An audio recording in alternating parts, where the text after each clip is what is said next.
Calendar की तारीखों ने भले 2023 में एंट्री ले ली हो, लेकिन रूस यूक्रेन युद्ध की जो ताजा तस्वीरें आई हैं वो चिंता में डालती हैं। रूस के प्रेसिडेंट पुतिन ने पश्चिमी देशों को युद्ध के लिए जिम्मेदार ठहराया है।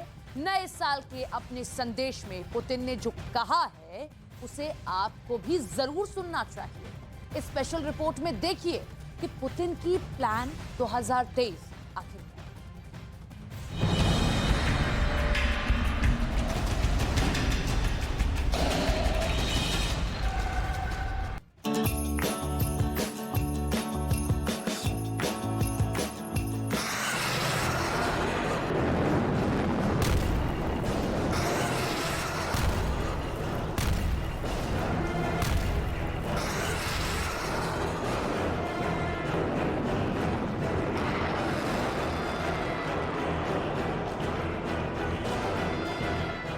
शहर में नए साल का जश्न है और घर वाला मोर्चे पर है। Мне иногда помогал делать уроки. Я ему иногда помогала.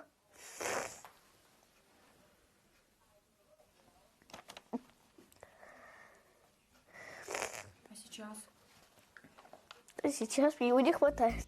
यूक्रेन के घरों की नए साल की रोशनी बॉर्डर के बंकर में गुम हो गई है। 2023 के वेलकम में खिले चेहरे वक्त के बदलने का संकेत तो देते हैं, लेकिन तारीख नहीं बताते कि पुतिन के कहर का, ज़ेलेंस्की की जिद का, नाटो की विस्तारवादी मंशा के, अमेरिका के चौधराहट वाली बीमारी का खात्मा कब तक होगा, यूक्रेन कब तक झुलसता रहेगा।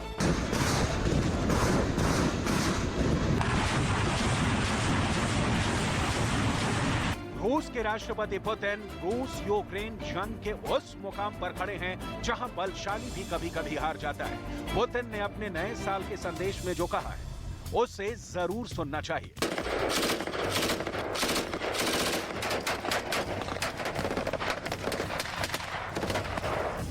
कम से कम लाख लोगों की मौत का जिम्मेदार पुतिन ने पश्चिम को बना दिया, पश्चिम को दुनिया का दुश्मन ठहरा दिया और यूक्रेन पर हमला रूस की मजबूरी बता दिया। पुतिन की बातों में बहुत कुछ सही है, लेकिन पश्चिम रूस पर प्लान की तैयारी कर रहा था।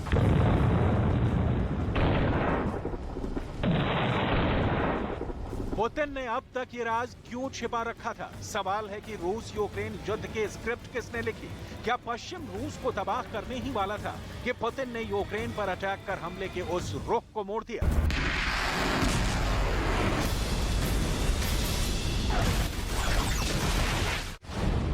क्या हुआ था 24 फरवरी की रात जब यूक्रेन रूस की मिसाइलों से थर्रा उठा था?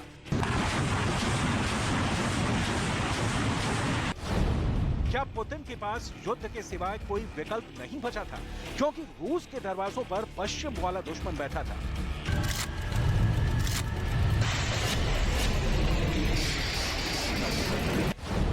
क्रेमलिन के बंद कमरे में पुतिन को रूस की खुफिया एजेंसी केजीबी ने ऐसा क्या बता दिया कि पुतिन ने मिसाइल मारने का ऑर्डर दे दिया?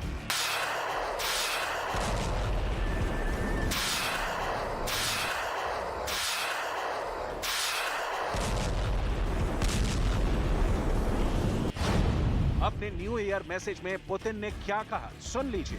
फिर पुतिन के इस नए बयान और युद्ध के जस्टिफिकेशन की डिटेल आपको बताएंगे।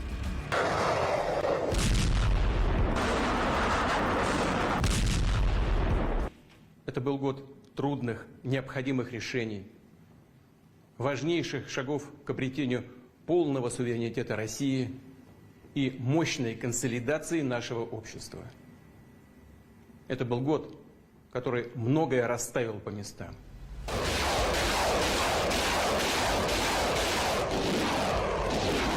शंका का समाधान, युद्ध का अंत। शांति की स्थापना से युद्ध नहीं होता, युद्ध आखिरी विकल्प है जो इंसान को ही मार देता है।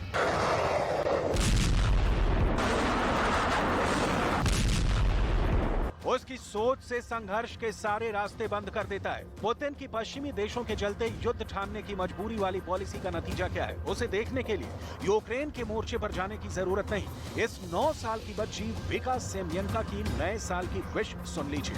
विका सेमेन्का के पिता अपने देश रूस के लिए यूक्रेन मोर्चे पर लड़ने गए। जहां गोलियों से जख्मी हो सकते हैं, बम से उड़ाए जा सकते हैं, जहां जानलेवा सर्दी उनकी जान ले सकती है। Просила у дедушки Мороза, чтобы папа поскорее вернулся домой.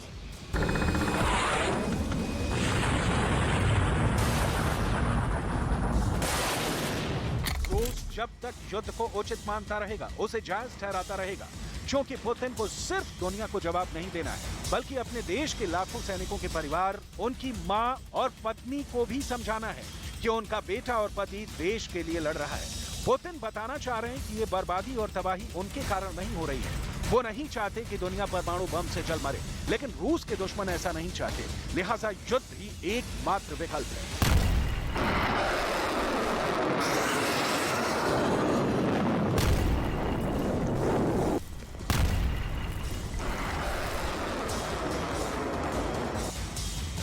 Западные элиты годами лицемерно заверяли всех нас в своих мирных намерениях, в том числе по разрешению тяжелейшего конфликта на Донбассе.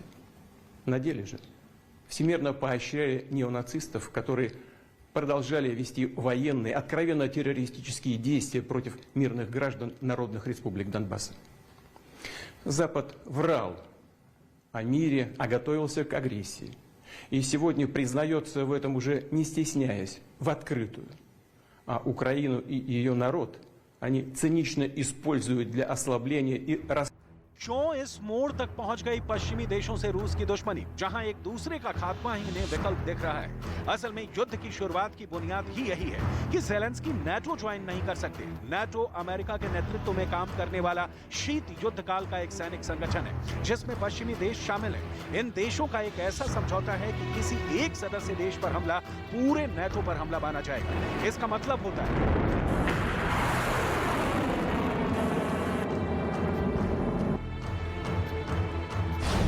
अमेरिका, ब्रिटेन, जर्मनी, फ्रांस हो या पोलैंड या लिथुआनिया या लातविया,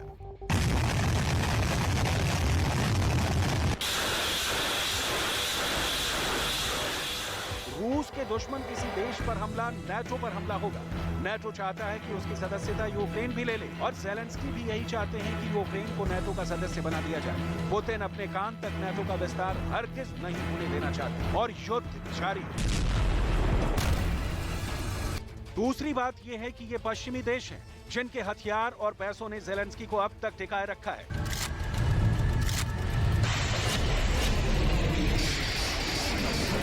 पश्चिमी देशों के नेता कीव दौरे पर जाते हैं, ज़ेलेंस्की को प्रोत्साहित करते हैं कि वो पुतिन के आगे सरेंडर नहीं करें।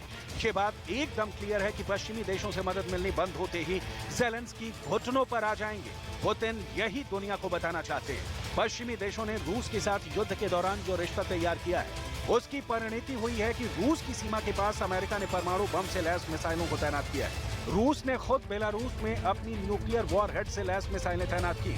युद्ध के बिल्कुल शुरुआत से ही पुतिन बार बार कह रहे हैं कि पश्चिमी देश यूक्रेन को हथियार नहीं दें, लेकिन किसी भी पश्चिमी देश ने पुतिन की सलाह पर कान नहीं धरा, उल्टे रूस को आर्थिक प्रतिबंधों से जख्मी कर दिया। पुतिन 10 महीने बाद अगर युद्ध का कारण बता रहे हैं, तो इसका अर्थ समझा जाना चाहिए कि वो अब इसे और खींचने के हक में नहीं है। पुतिन ये करते हैं तो इसके पीछे है रूस को हो रहा बड़ा आर्थिक नुकसान।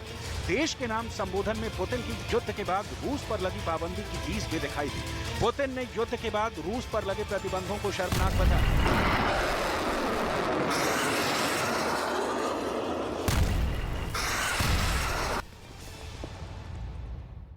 Это был год трудных, необходимых решений, важнейших шагов к обретению полного суверенитета России и мощной консолидации нашего общества. Это был год, который многое расставил по местам.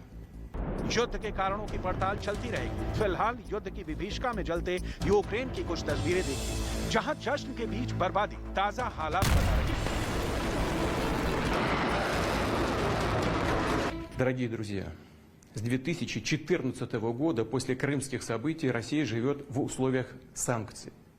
Но в этом году нам была объявлена настоящая санкционная война. Те, кто ее затеял, ожидали полного разрушения нашей промышленности, финансов, транспорта. Этого не произошло, потому что мы все вместе создали надежный...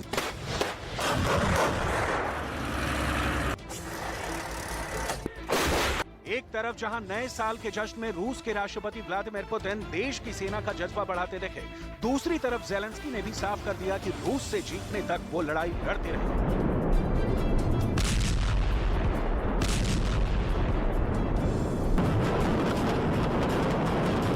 Поранив нас у серце.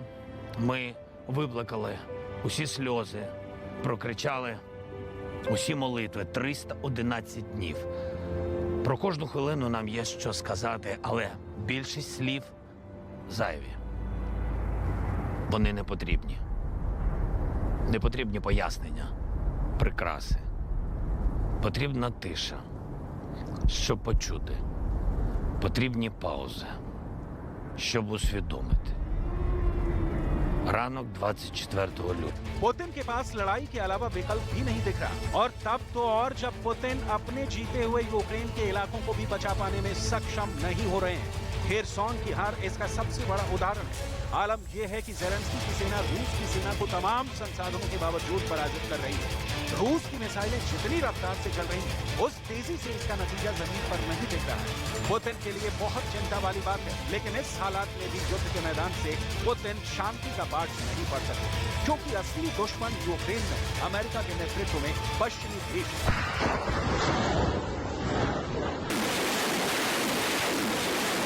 В деревню поедет к Ивоне маме, она одна. Ну, хотят с ней вместе, чтобы ей не было скучно. Я дома буду одна отмечать. Ну, на настроения как бы нету. Ну, так, я люблю его. Хочется, чтобы быстрее домой вернулся. Живой, здоровый. जब सैनिक लड़ने निकलता है तो फ्रंट से जिंदा लौटने की आस लेकर, क्योंकि उसके दिमाग में सिर्फ जीत की बुनियाद होती है, जिसकी मंजिल मोर्चा होता है। नए साल में जब दुनिया कोरोना की आशंका और युद्ध से परेशान हो उठती है, उम्मीद की कोई किरण जरूर दिखेगी, लेकिन उसकी तारीख क्या है अभी कोई नहीं जानता।